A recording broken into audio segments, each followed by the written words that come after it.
B for bags YouTube चॅनलमध्ये तुम्हा सर्वांचे खूप खूप स्वागत। आज आपण मोठ्या साईजमध्ये ही शॉपिंग बॅग तयार केलेली आहे। ती शिवून आपली ही बॅगची रुंदी 17 इंच आणि उंची 13 इंच, त्याचबरोबर बॉटम 5 इंचाचे तयार झालेले आहेत। चला तर आपण बॅग शिवायला सुरुवात करूया।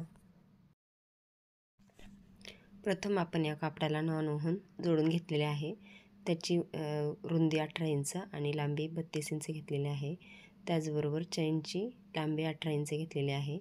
नॉन ओव्हन 1/19 इंचाचे घेतलेले आहेत आणि कापड 4/19 इंचाचे घेतलेले आहे।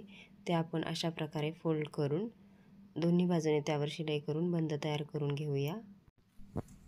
आपले आता हे बंद तयार करून झालेले आहेत। आता आपण या कापडाचा मध्य काढून घेऊया। दोन्ही बाजूंचा मध्यावरती खूण करून घेतल्यानंतर आपण या मध्यापासून दोन्ही बाजूने 2.5 इंचावरती एक एक खूण करून घ्यायची आहे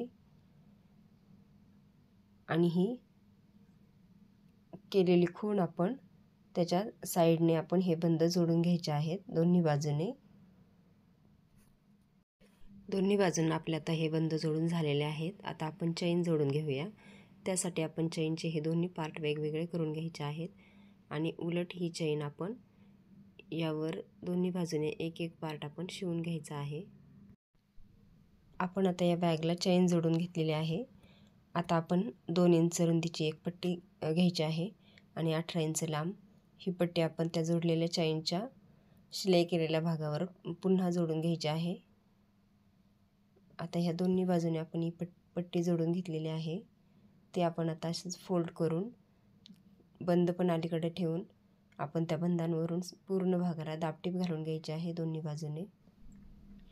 आपण आता ही जी जोडलेली पट्टी आहे ती अर्धा इंच आतमध्ये फोल्ड करून त्यावर आपण शिलाई करून घ्यायची आहे आणि दोन्ही बाजू आपण ह्या तयार करून घेऊया। आता या जोडलेल्या पट्ट्यांना आपली आता शिलाई करून झालेली आहे। आता आपण बॅगमध्ये रनर ॲड करून घेऊया।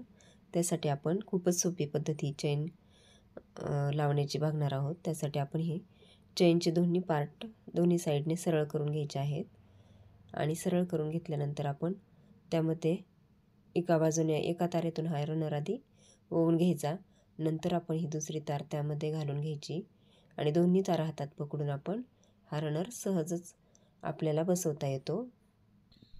आता आपण ही बॅग उलट करून घेऊया।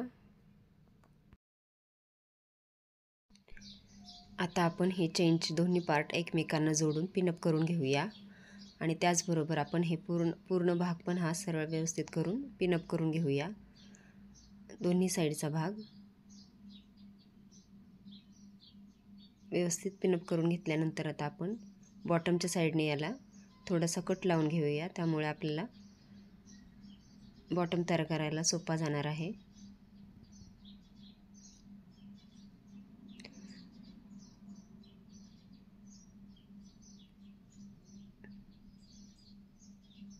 आता आपण खालच्या साईडने 2.5 इंच अंतर मोजून घेऊया। हे 2.5 इंचाचे अंतर आपण सरळ रेषा आता आखून घेऊया।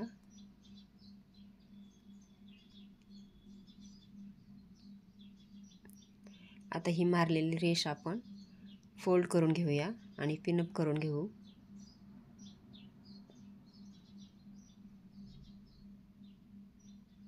आणि दोन्ही बाजूने आपण आता याला शिलाई करून घेऊया। दोन्ही बाजूने शिलाई करून झालेली आहे। आता आपण ही 1.5 इंच रुंदीची पट्टी घेऊन हा साईडचा भाग आपण बंद करून घेऊया, त्यामुळे आपली ही बॅग एकदम व्यवस्थित दिसेल। आता आपली दोन्ही बाजूनी शिलाई करून झालेली आहे। आता ही बॅग आपण सुलट करून घेऊ। सुलट केल्यानंतर खूपच सुंदर आपल्या बॅगचा लुक आलेला आहे। आता आपण याचा थोडा थोडा भाग धरून बॉटमचा शिलाई करून घेऊया। अशा प्रकारे आपण हा साईडचा थोडा थोडा भाग धरून आपण याला शिलाई करून घेतलेली आहे आणि खूपच सुंदर आपला हा बॉटम तयार झालेला आहे। आपल्या बॅगमध्ये पण खूप सारं साहित्य मावेल इतकी मोठी ही बॅग तयार झालेली आहे।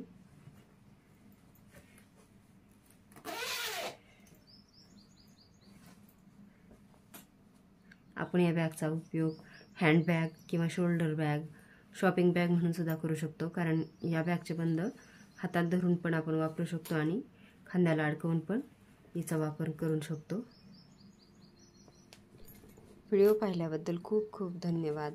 अशाच प्रकारच्या व्हिडिओ पाहण्यासाठी चॅनलला लाईक करा, शेअर करा आणि सबस्क्राईब करा।